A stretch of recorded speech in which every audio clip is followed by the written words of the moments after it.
This is such a beautiful song. Such a beautiful song. Thank you, Jesus. Thank you, Jesus. Thank you, Jesus.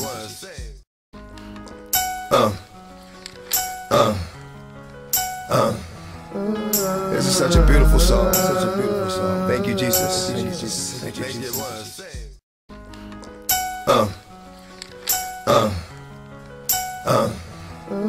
This is such a beautiful song. Such a beautiful song. Thank you, Jesus. Thank you, Jesus.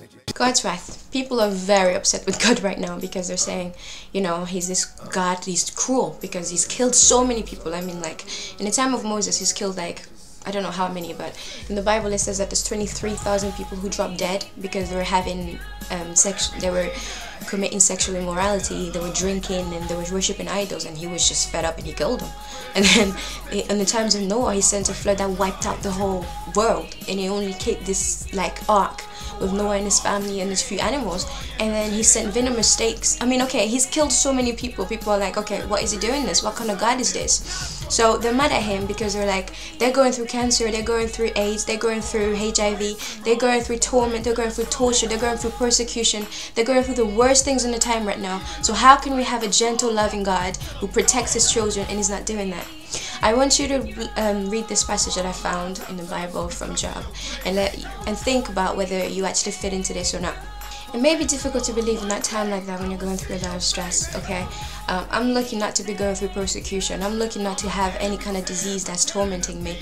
I'm lucky not to have gone through all these violent, terrible things that are happening in people's lives. And sometimes I think, okay, those who have gone through the hardest things in life and turn to God, they tend to have greater faith. So if I haven't gone through difficult things, difficult trials in my life, I don't know, sometimes I wonder if like God is even looking at me, okay? I want him to give me like hard tests to see how faithful I am, but then at the same time I don't want that because I don't want to be feeling like that. So for those people who are, I found this other passage again in Ezekiel where God tells you that he is not happy with what's going on. Okay, so God is saying to Ezekiel, I would rather see sinners, I would rather see them live than to die. And it begs the question, okay, if you like to see us live, then let us live. Why are you killing us? But we never ask ourselves, why are we doing these evil things? He did warn us. He said, like, if you do bad things, you're gonna have death. If you eat the fruit from the tree, you're gonna die instantly. Adam was cool. And then he told us as well that if we do the evil things that we carry on to do, we're gonna die. Death will be on our doorsteps because sin grows and turns into death. But we ask him why he's killing us, and we never asked ourselves, why are we hurting him? If you go back to Ezekiel, like the Bible passage, which I'll put up in a minute, he says that he can promise a good life, like not a good life, but he can promise eternity of happiness to a guy to someone who is good, and he can also warn someone who's evil to stop. But even if he makes the promise to keep you in this eternal life because you're good, it doesn't necessarily mean that you're gonna get it.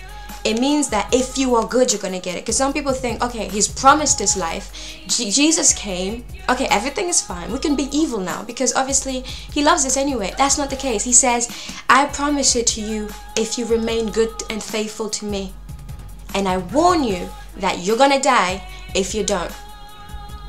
To my understanding, we're a little safer than the people that were living at the time, because years ago, as soon as you sin, you're gone, like that.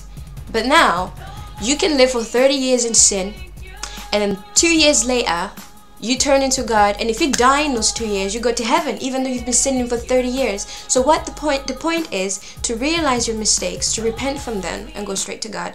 So if you're mad at God and you can't stand him because you think, oh, he's so cruel, just remember this, yeah? Heaven is his house. That's where he dwells, okay? And he's invited us to go in. He said we can go there if we're good to him, and if we're good to our brothers and sisters. And then the next minute we're not. So imagine this. If you can't stand God, if you don't like him, how are you going to live with him?